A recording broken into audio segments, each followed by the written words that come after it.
Hello everyone, I'm Batuhan from Mobilictum. Today I have Vlad Rannik, CEO and co-founder of CM Games, one of the oldest game companies in Estonia.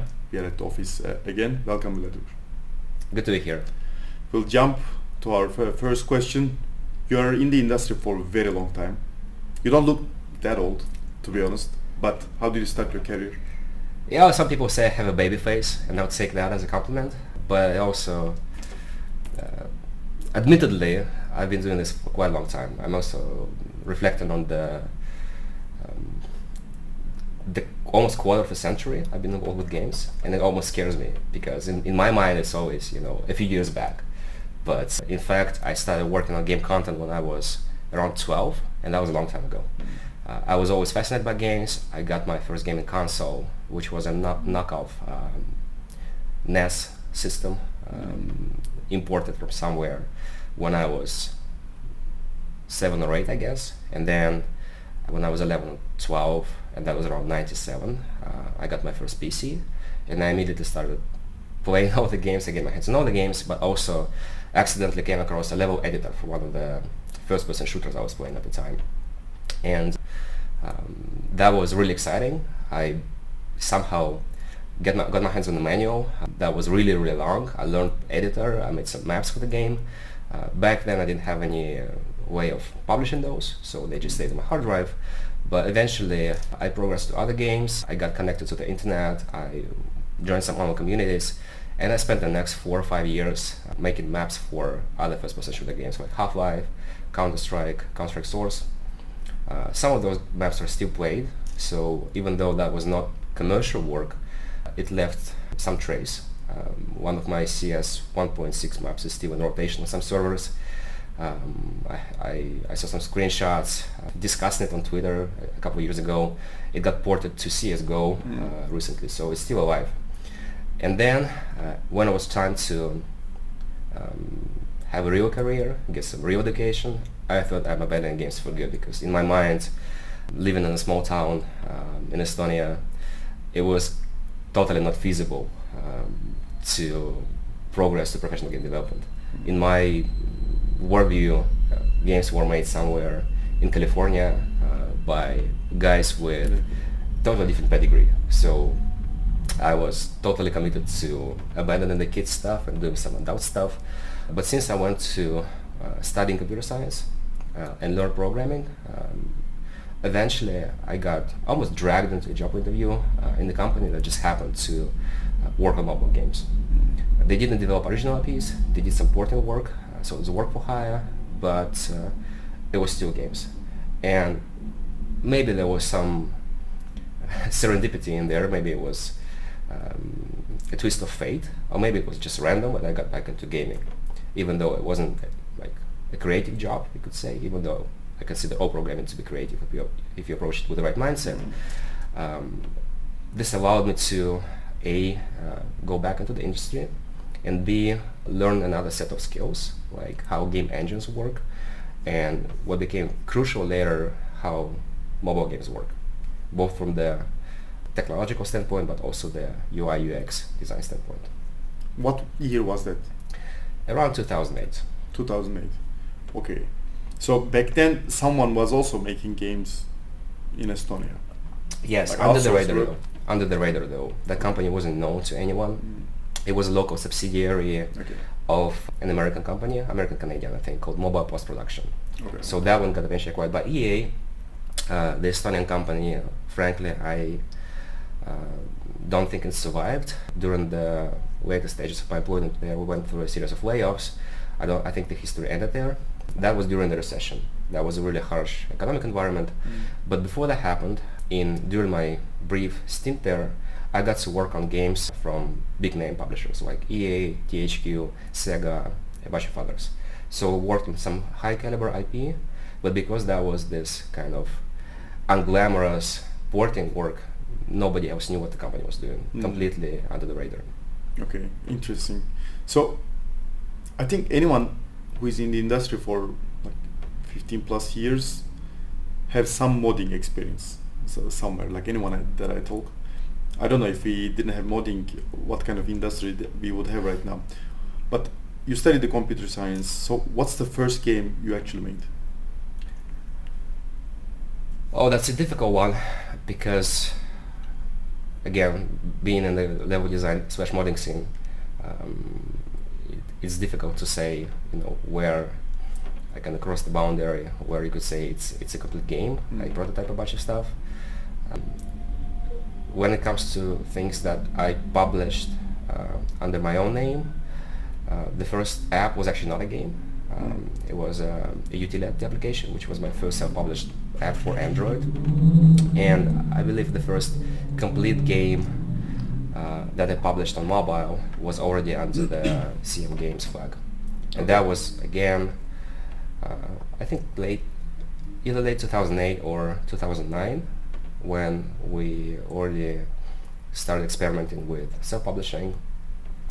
That was before we incorporated, but we were already kind of assembled as a group of founders, and we were already playing with platform and the business models.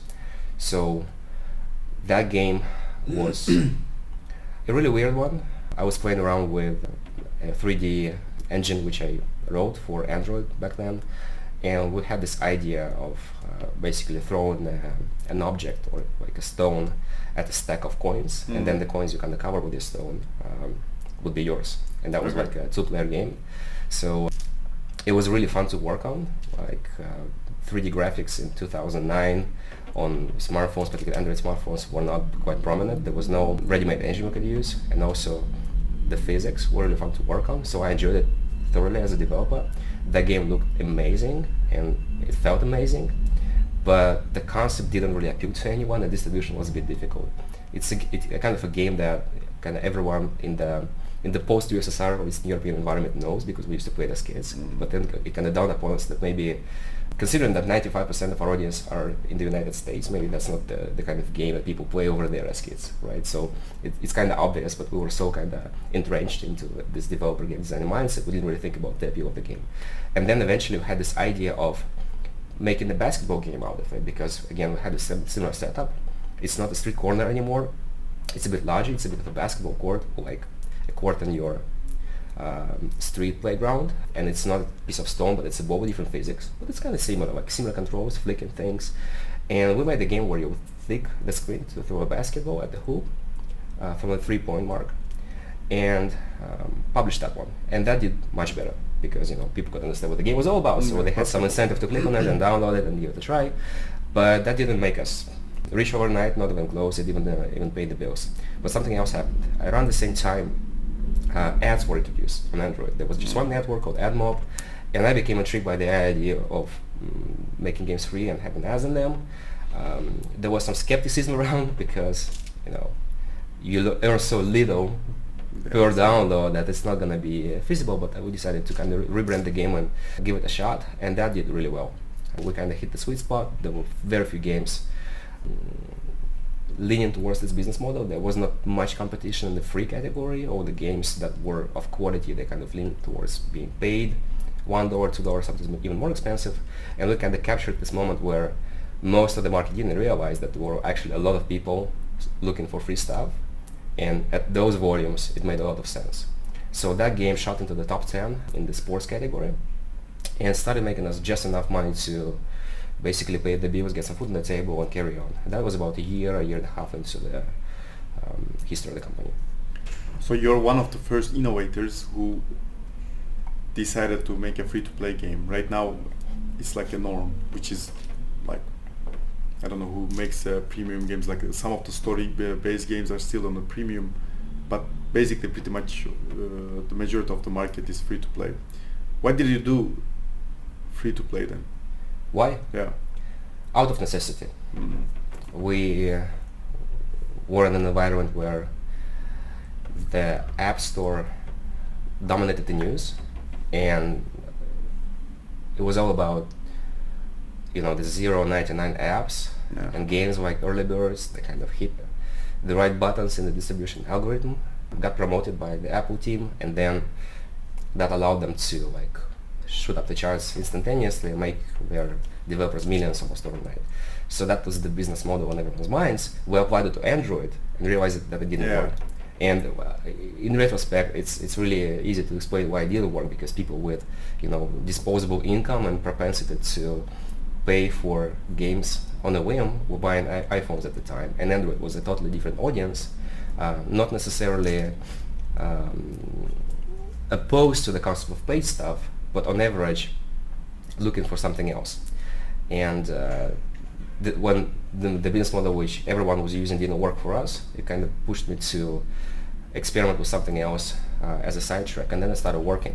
And it was almost the same with microtransactions. We didn't have any purchases in our games initially because they were just not enabled by Android. Android was a bit slow to implement the necessary APIs, but once they got it on the platform, again, most games in the catalog took an advantage of it.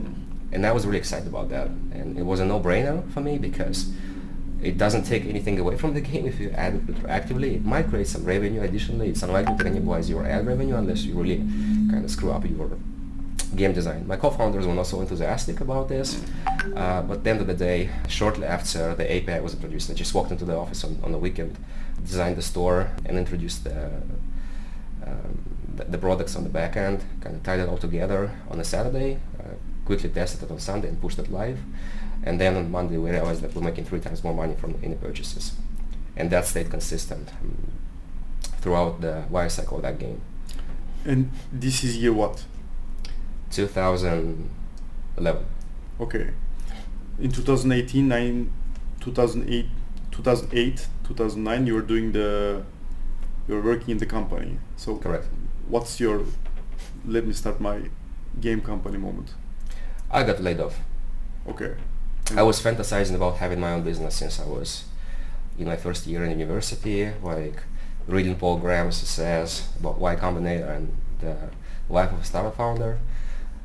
I think to some extent I was inspired by my dad, who was not a startup founder, but he left his relatively safe job and started his own business in a really harsh environment in Estonia in early 90s, which was not like on the far end of the spectrum from the California startup scene. It was a completely different ballgame, but ultimately that was enough to put the food on the table and live a comfortable life.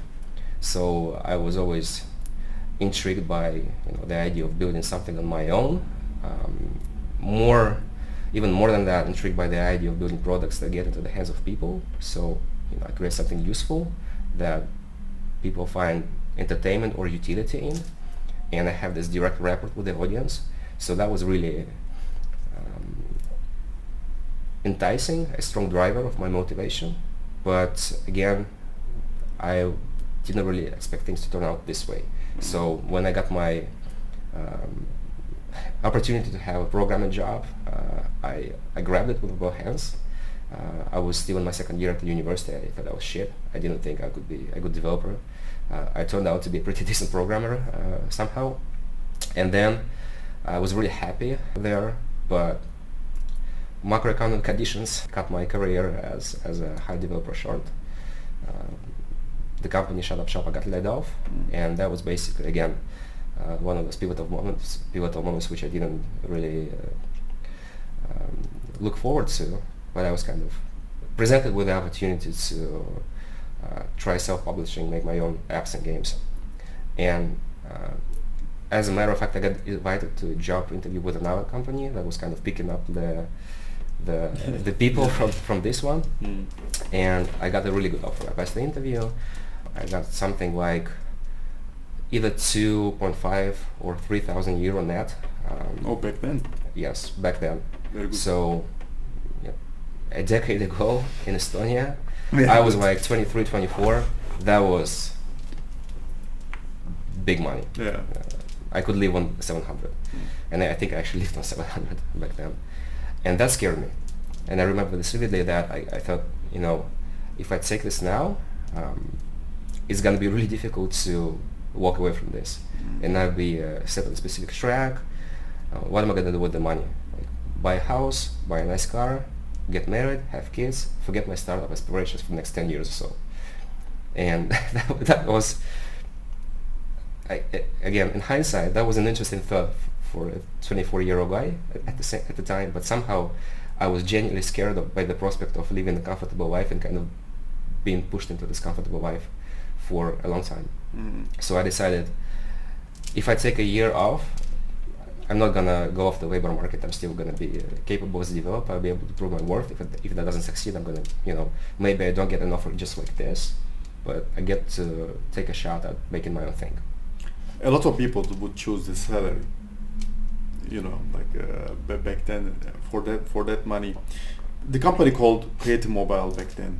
What was your vision when you're naming the company? We had a discussion with my future co-founders about the name of the company, and I think we did like 30 minutes. We didn't put much thought into it. We just sat down. I think it was my idea to introduce creative because we were broke. We didn't have any funding. It was just our own savings and whatever we had to bring to the office, like the hardware and other stuff from home. And obviously, if you're broke, you have to be creative. And mobile, because we focused on the mobile apps. And then we put the two things together and said, hey, it doesn't really matter. We're not building a consumer brand right now. If we need to rebrand, we're going to rebrand. For now, let's just roll with it. It expresses the general vision, and then we're going to adjust it if necessary. We hadn't gotten around to rebranding until we started working on the VR stuff, because we succeeded in mobile, and then the name stuck, and then we got quite a bit of recognition under this name. We were named a top 50 mobile publisher by Pocket Gamer for 3 years in a row. That's kind of a big deal, and then we get stuck with the name.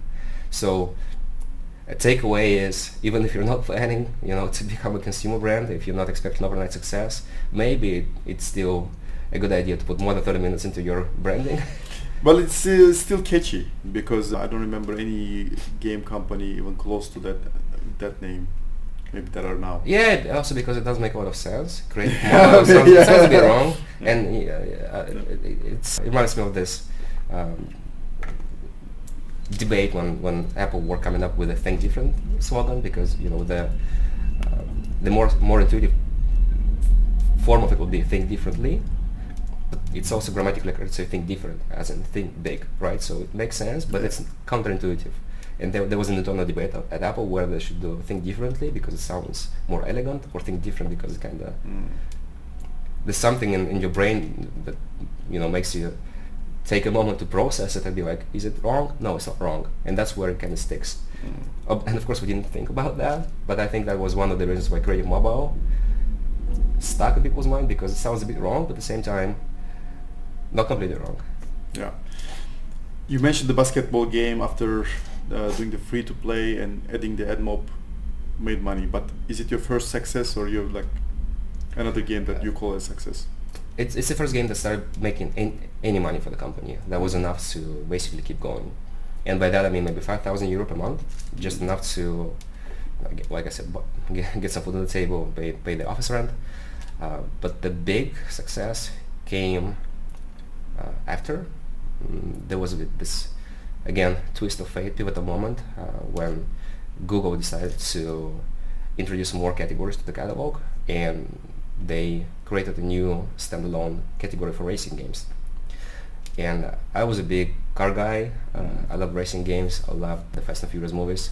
So immediately, the moment I read the news on the same day, I went to the catalog to see if there were any decent free racing games in there, and there were none. There was nothing remarkable.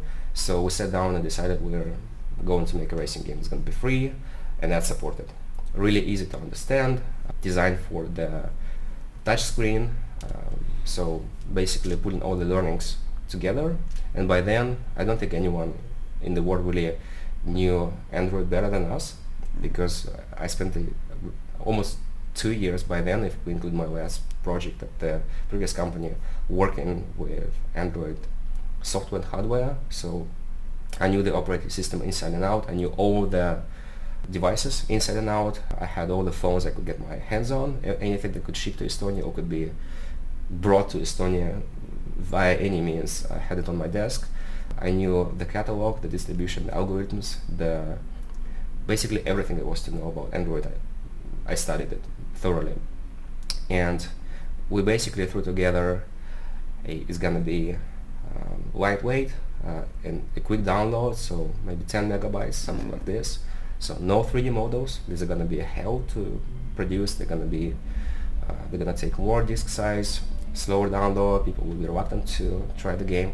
So we're gonna go with the side view, parallax, no steering, because again, side view. So it's gonna be a gear shifting game, a basically rhythm game, which means drag racing, controls on the sides of the screen. So you get the tachometer in the middle, your RPMs, and then I did the paddle shifters on the sides, because obviously also sports cars have paddle shifters, and 10 years ago that was kind of a cool thing. These days, you buy, I don't know, almost any SUV, a family SUV is going to have the paddle shifter, just, to give it a little bit of an edge.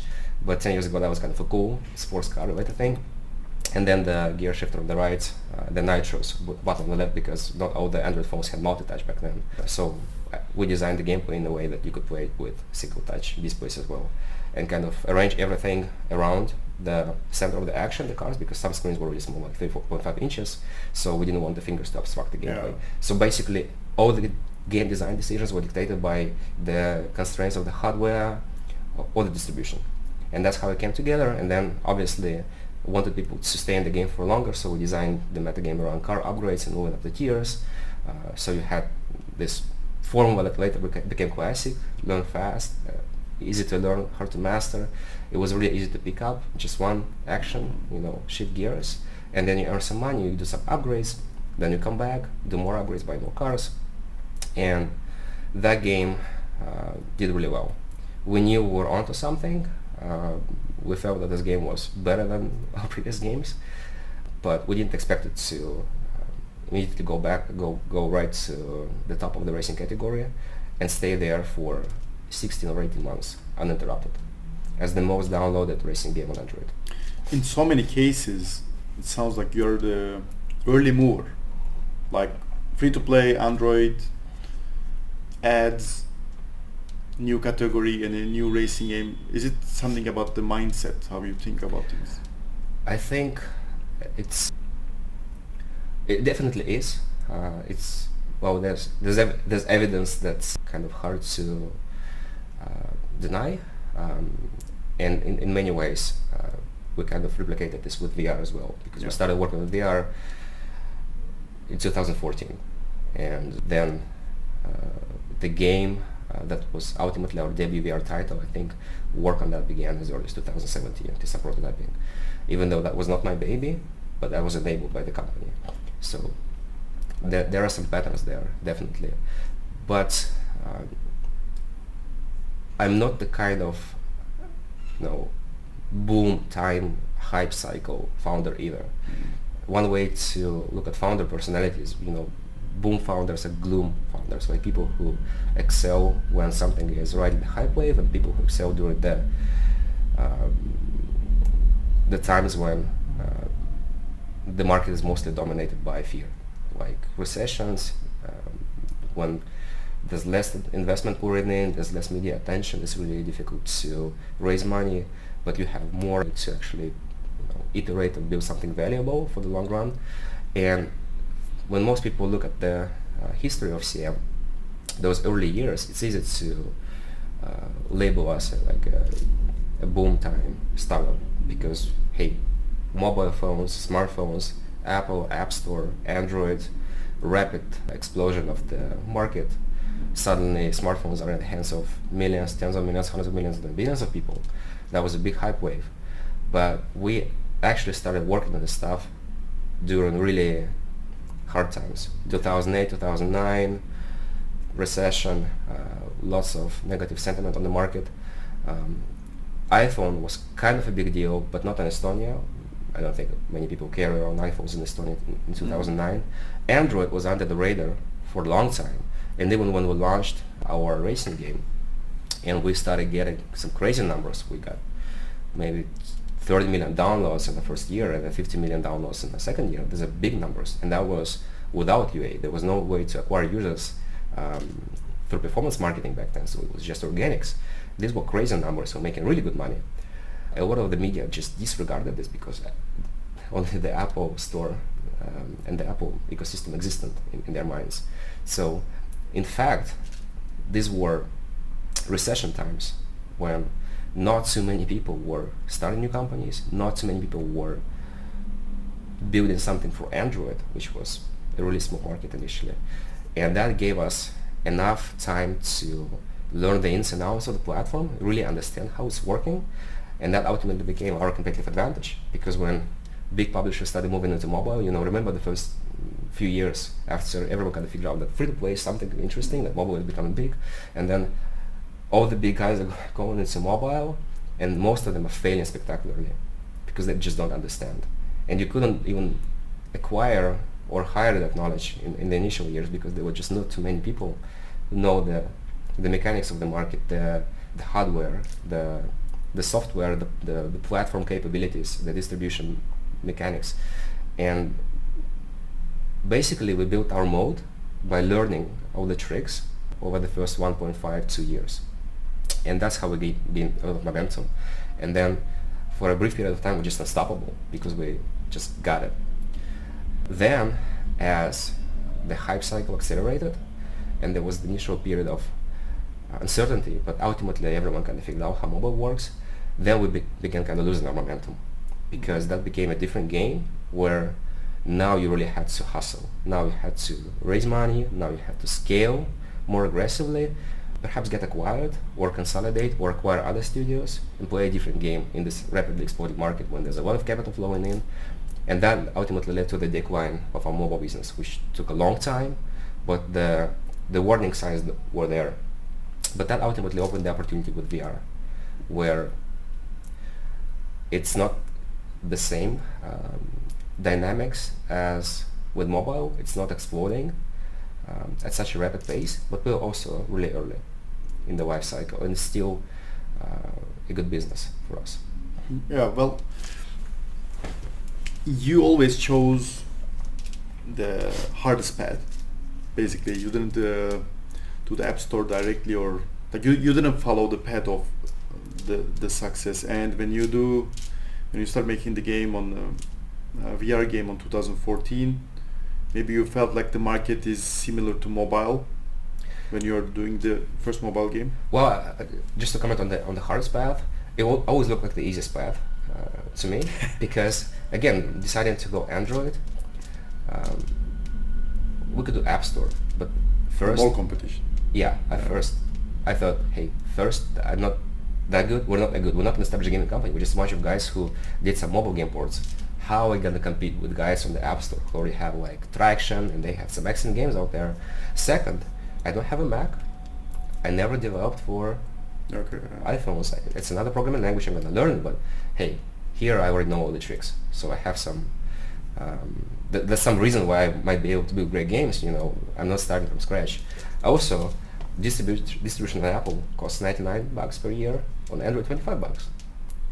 But back then, for us, that was reason enough. We didn't have a lot of money in our pockets, so it was kind of an easier path. But I was obviously associated with more risk because Android could go nowhere. It was a tiny market initially, and we basically bet our future on Android becoming a big thing. Yeah. And with VR, it's a bit. There are some parallels, obviously, but we were already an established business. We had some money in our coffers that we could risk, and that was a relatively small bet to place on the table where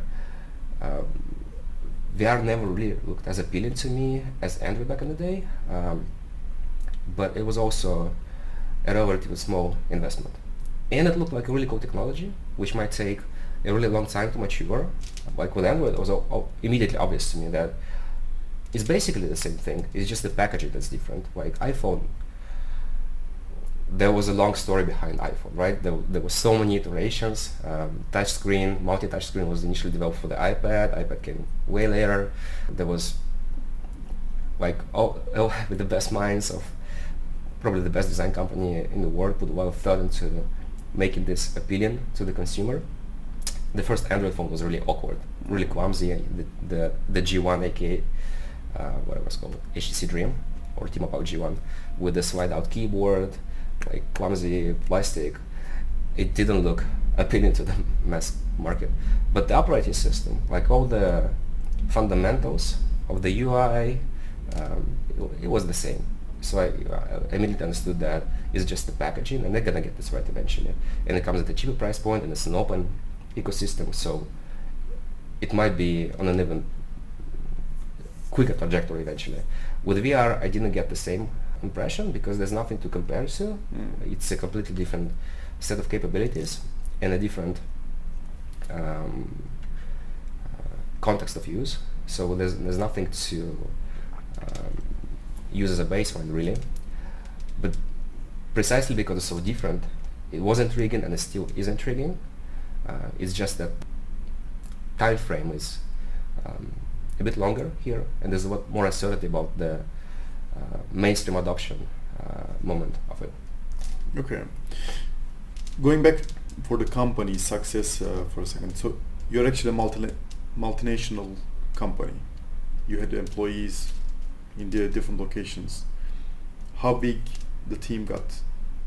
In how many countries? Well, frankly, I can't even count. There was a peak moment. Yeah, I think our peak was around 150 people from up to a dozen countries. Now it's even more diverse. Maybe 15 countries, give or take. And most of the people are in Estonia. Yes, the largest presence is still here. They have a very lovely office. Also, he posted that you can visit their office. Yes, that's on true. LinkedIn, so it's important.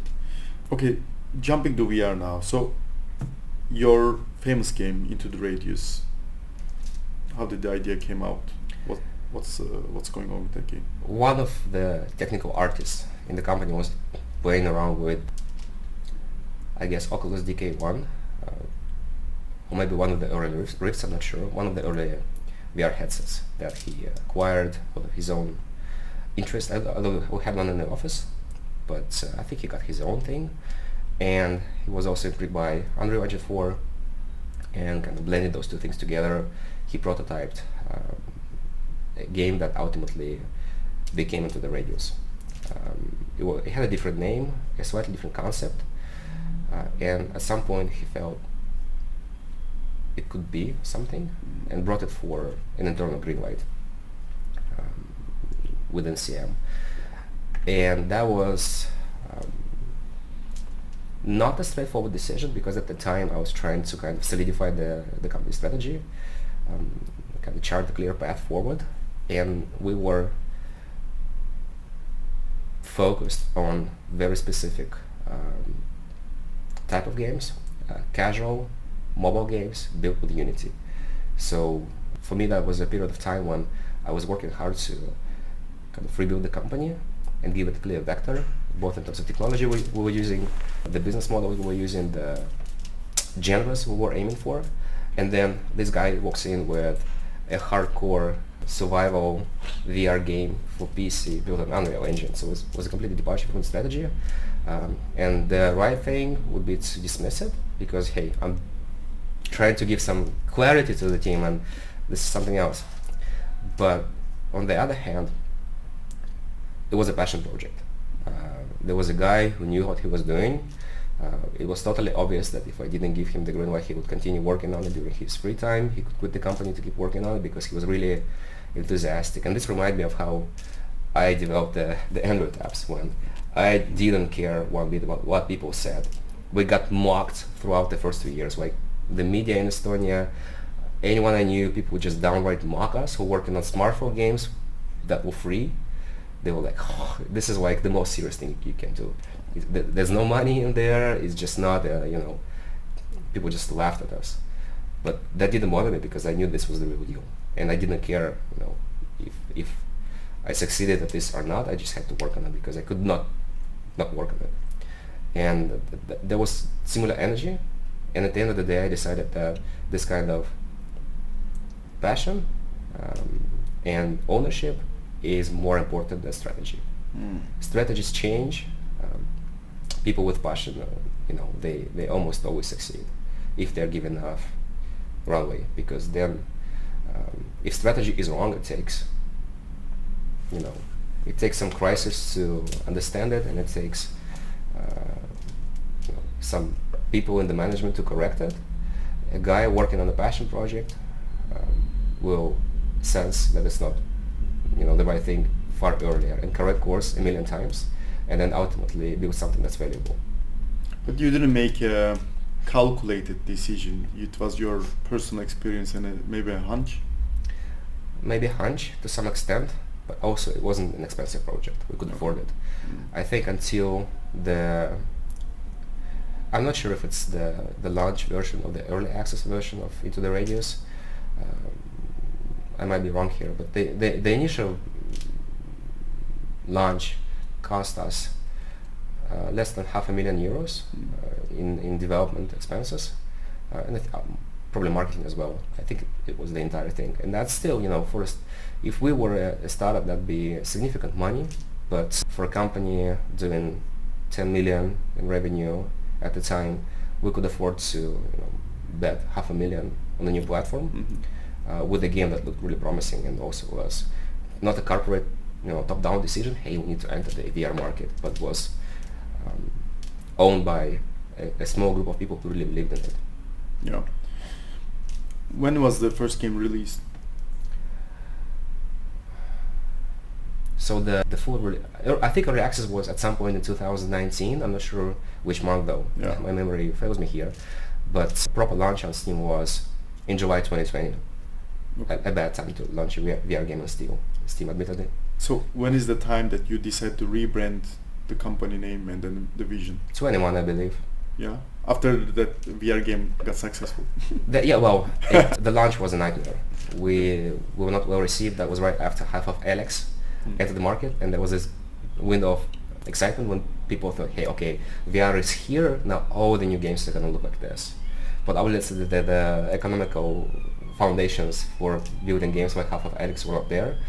It's questionable if they're even there today, because obviously Valve controls the hardware, the distribution, and then they have the game, so they're making money throughout the entire vertical, and they obviously have the resources to throw at a game like half of Alex, and they can wait a decade for the investment to pay off. So they could do that. A developer as a third party, it didn't make sense to anyone to invest that much money in a VR game, and I think it doesn't make sense even today.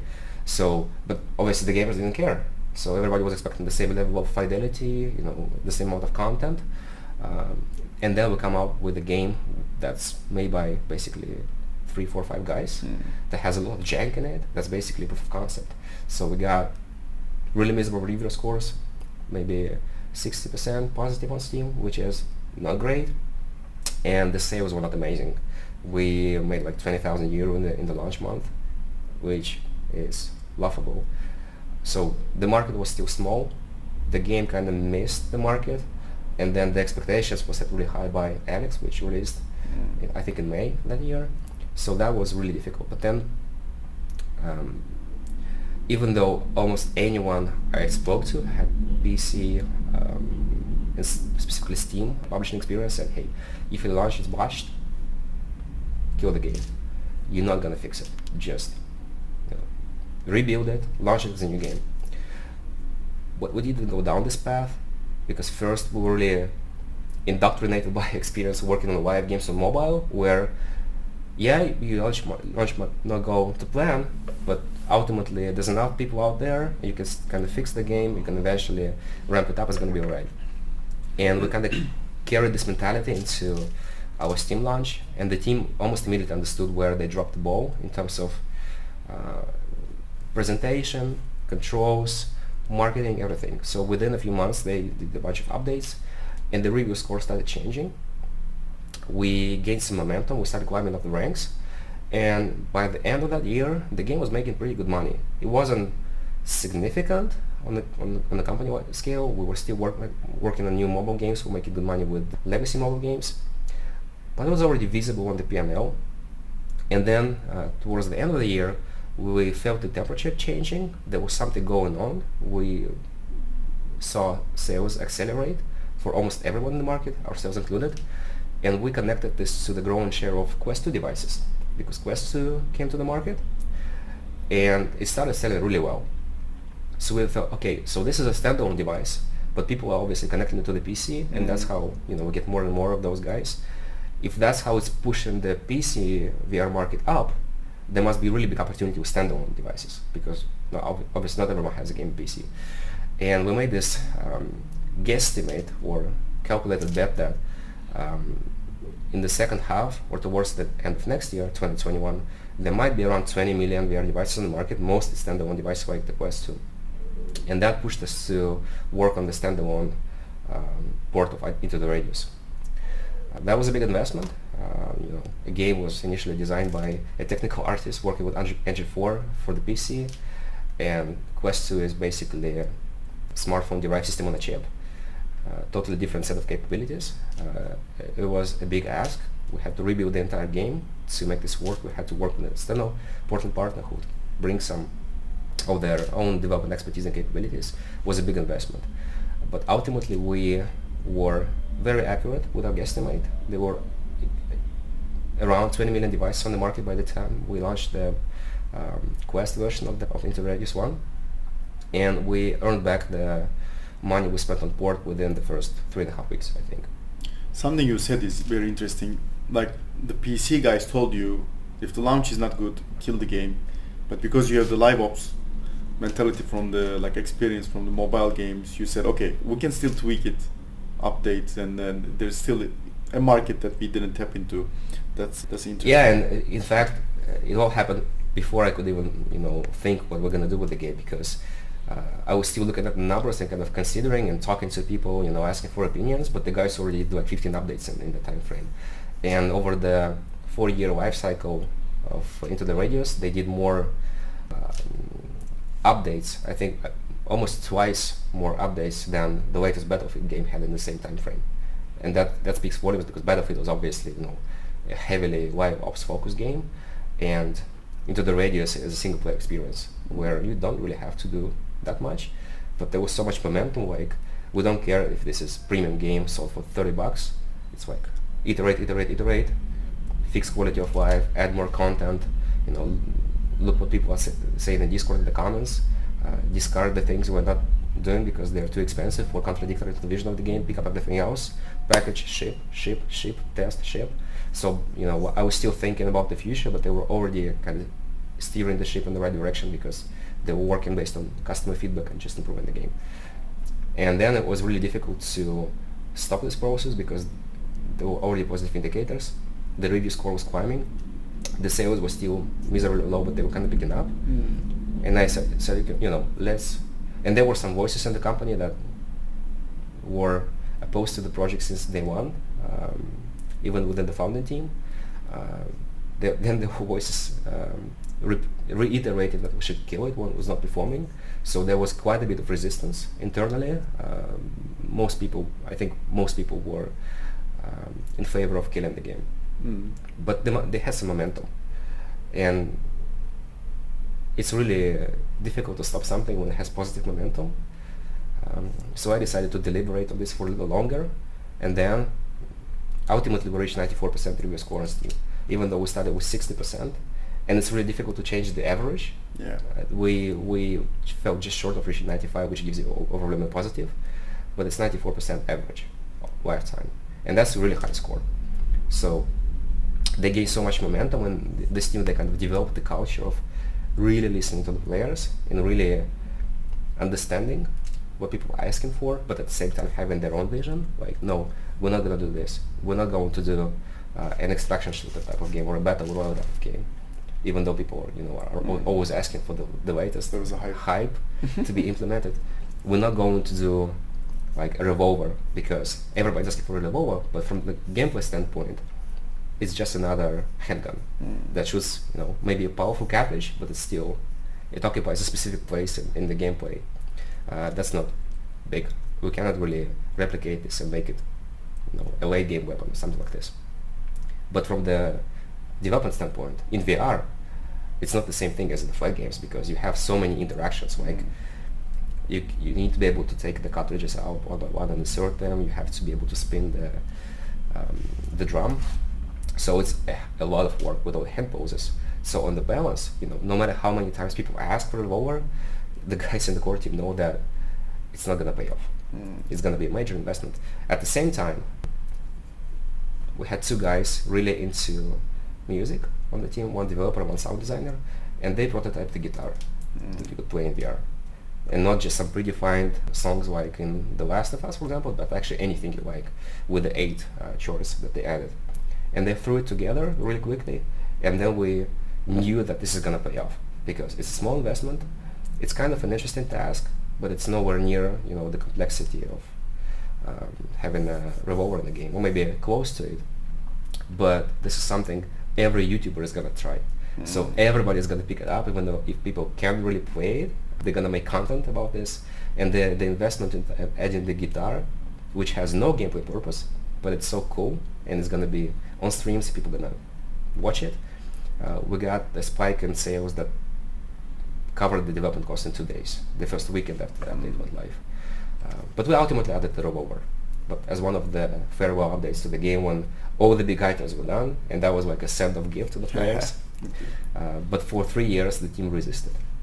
So they had this culture of really closely listening to anything people say, but at the same time maintaining their core vision. And teams like that are unstoppable.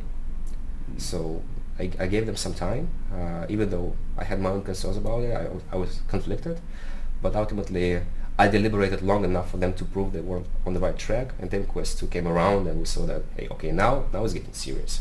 Now we need to throw another $1 million at the problem and have it on standalone, and it's going to be a real business.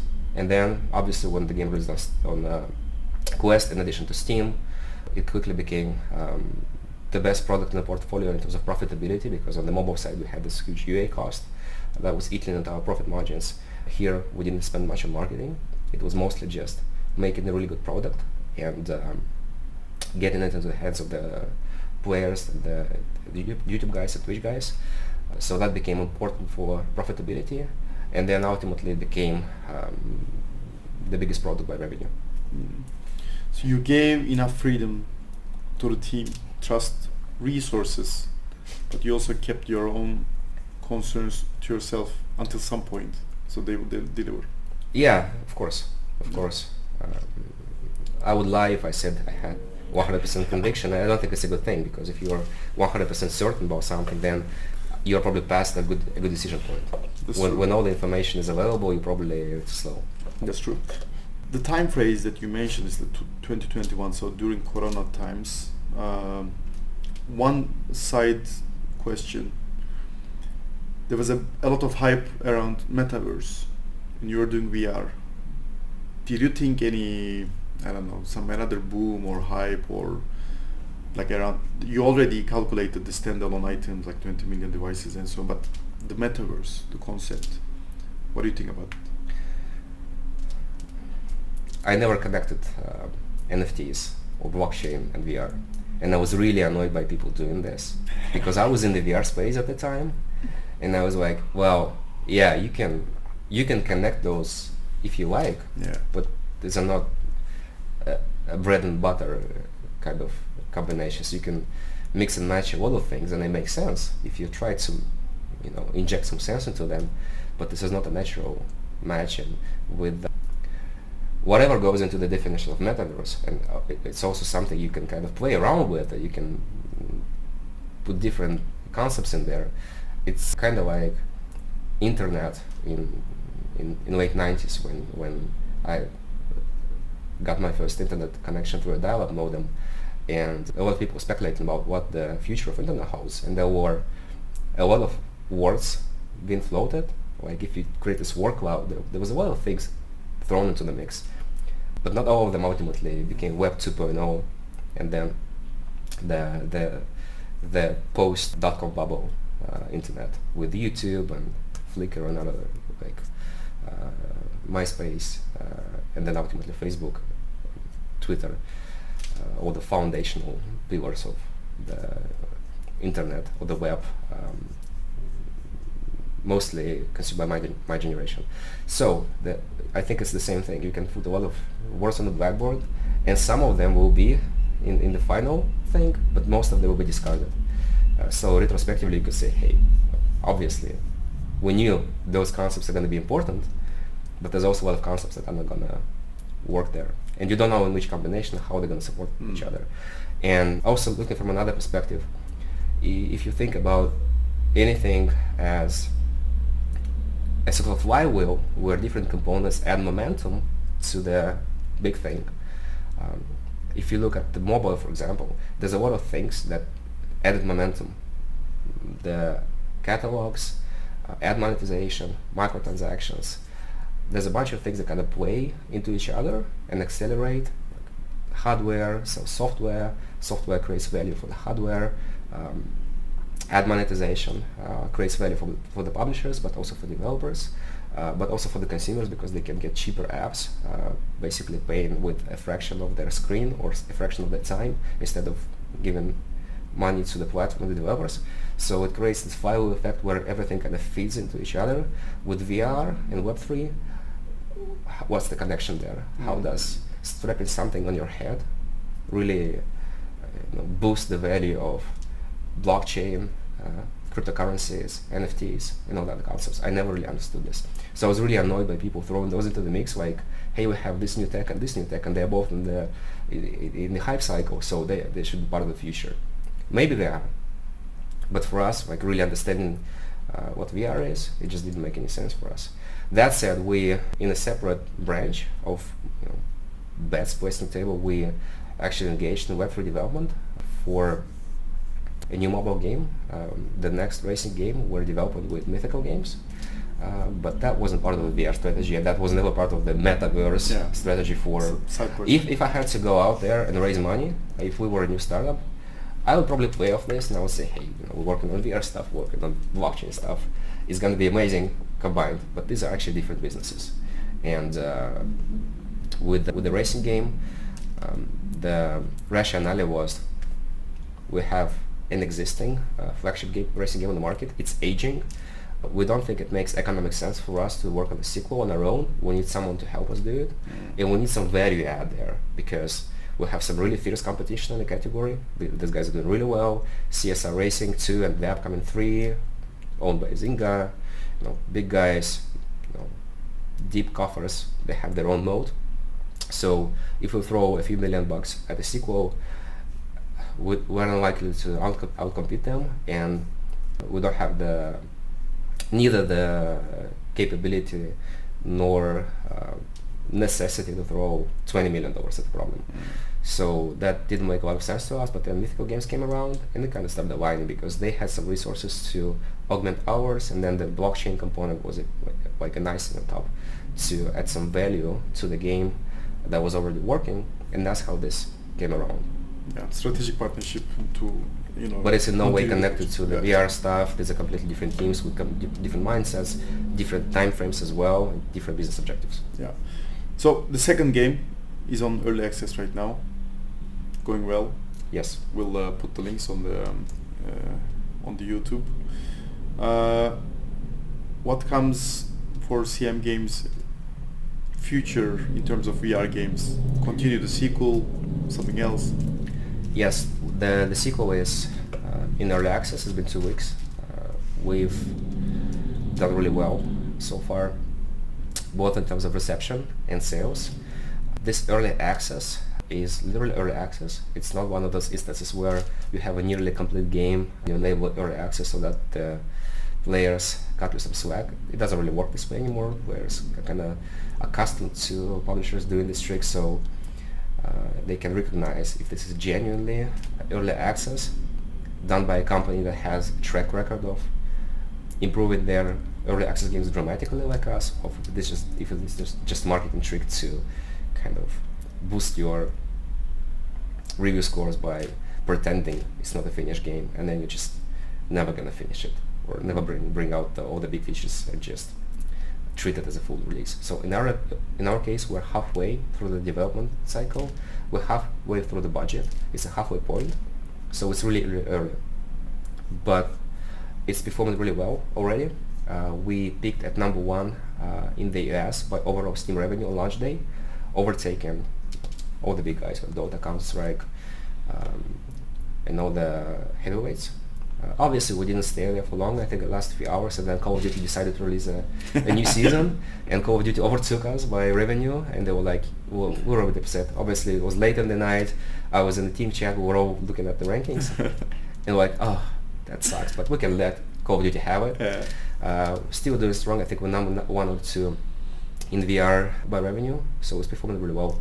The reception has been amazing. Of course, there are bugs. It's an incomplete game. There are entire classes of features and content missing that were present in the original game because we're still working on this stuff. And there was some jank in there. This is a co-op game. It's our first entry into co-op gameplay. It's a massive challenge in terms of game design and technology. So in co-op, we had some desync issues and some co-op specific bugs. So we shipped it with a fair amount of issues. But that aside, the reception has been phenomenal. Above my expectations, really. I knew it was going to do well. I played it extensively. I watched, I think, 20 hours of beta test footage from the closed beta, which we ran, so I knew it was good stuff. But we get consistently compared to Half-Life Alyx as one of the potential milestone games for VR gaming, and it's not, 1 or 2 comments or videos. It's omnipresent, and that's something I did not anticipate. So I think we, again, being in the middle of the development cycle right now and having so much to do with the game, so many things we can still add to it, both based on the initial vision, the things that worked in the original game, and the new things that kind of emerge from what we've already created and the player feedback around it. I think we could genuinely build one of the definitive VR games, at least in this generation of VR gaming. Well, it's definitely a success. When you should, I don't know if you took the screenshot before Call of Duty. I did. Yeah, okay. That you have it then. My final questions. In Estonia, I mean, I live here for 10 years now. The market in terms of talent and everything is not so big. You expanded to different countries, like up to 150 people. And when you started, there were some under-radar game companies. What do you think about the Estonian ecosystem? Now there are like more game companies and so on. Would it grow and then become something closer to Finland eventually? Eventually, yes. Yeah. There are good signs. There's good momentum. We, I think, have pretty good observation point by being in the industry for almost 14 years now, officially, and about 16 years unofficially. And it's definitely changed for the better. When we started out, people in Estonia mostly didn't know what game development was. There were people working on games, admittedly, but the idea of becoming a prominent global player just wasn't there. There were not enough examples. In the tech community overall, obviously, we had some big successes early on, and the momentum was there, but gaming was seen mostly, and I emphasize that I'm talking most people, I'm not saying that we were the only ones visionary enough. Admittedly, we were just guys working on things we considered important. We didn't set out with aspirations of becoming an internationally recognized publisher. But most people saw it as something just marginally more than art. So like something you do for artistic purposes and maybe make some money out of it. Now the mindset is different. Now we have obviously CM that's been around, and it in itself kind of validates that you can not just hit the sweet spot once and maybe get lucky once, but if you can survive for more than a decade, there's got to be something about this industry that's not just semi-random hits. We have some really successful indie developers. We have some companies comparable to CM in terms of headcount and revenue. Some of them are doing work for hire. Some of them are developers and publishers of original IP. We have some good stuff that's coming up. We have several companies that succeeded with more than one game. So even though in terms of revenue, it's still a tiny industry in the tens of millions of euros in Estonia, and it's not huge in terms of headcount. Several hundred people working on game-related stuff. It's moving in the right direction. There's way more people recognizing that you can build a functional business here.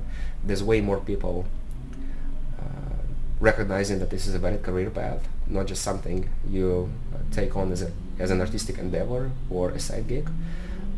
There is education. Game design is taught in Estonia. We struggled with this for a long time. We spent a lot of time talking to universities and other institutions in Estonia, and for a long time it was kind of a chicken and egg problem, because they would say, hey, if there's just one company doing games in Estonia, no need. Like, well, we're gonna send the students to, there's no competition for talent, and there's just not enough capacity. If we, teach 50 guys in a year, you're not gonna hire 50 guys, right?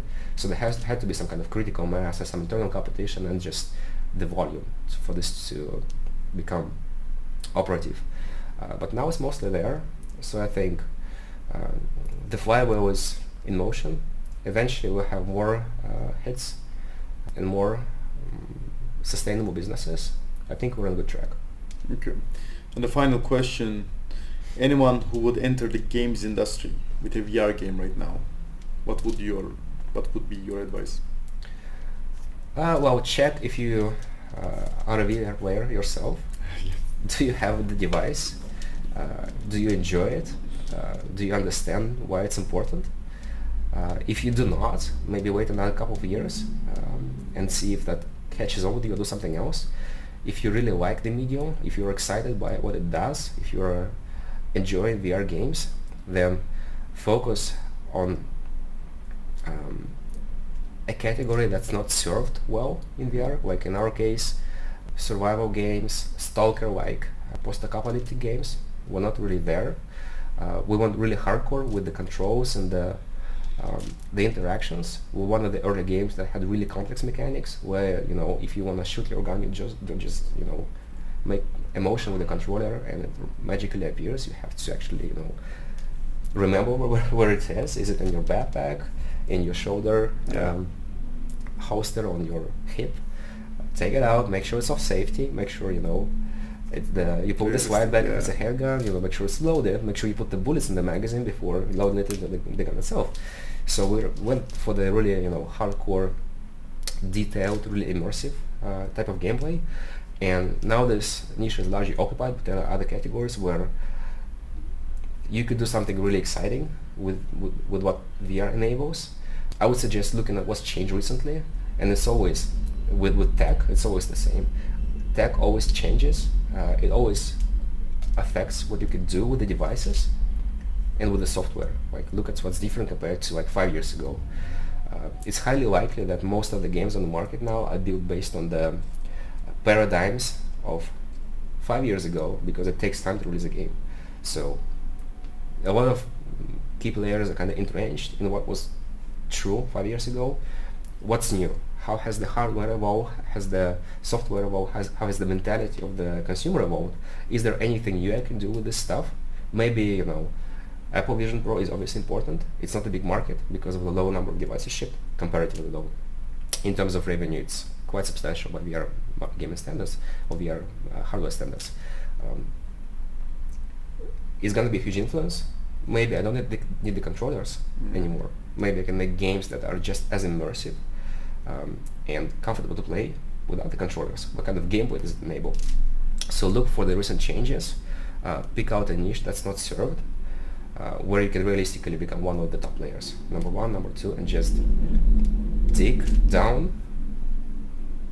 Make sure you are releasing early and getting all the customer feedback you can absorb, and pivot as many times as necessary, and be ready for a long game. It might not be.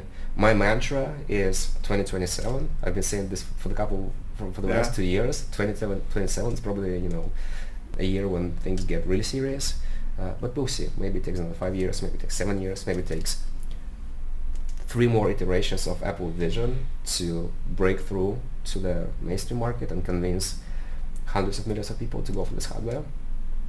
Maybe earlier. but it's always good to view it as, again, going back to my sentiment about boom time and gloom time startups. I think we're mostly in the gloom period for gaming overall, in VR in particular. And it doesn't speak anything about gaming or VR. It's just that we've been through a hype cycle with games thanks to the pandemic tailwinds and a bunch of other factors. The market was clearly overheated in 2020, 2021. Now it's cooled off. These are difficult times for gaming. So it's a good time to build something for the long run. Like without the pressure of everyone, building VR games right now. Now most people are like, oh no, I'm not touching this. It's a small market. It's not evolving at a rapid pace, but it's still growing 30% year over year. It's projected to maintain 30-35% average growth rate for the next 5 years or so. So it's an okay market, but it's not where everybody is going. It's not where the capital is going. So it's a comfortable environment to build something over the next 2, 3, 4, 5 years, and then ultimately emerge as someone so good they can't ignore you, and be either a functional, scalable, profitable business or a really good acquisition target. Yeah, build for the future. Yeah, Vlad, thanks for coming. My pleasure. This was a pleasure.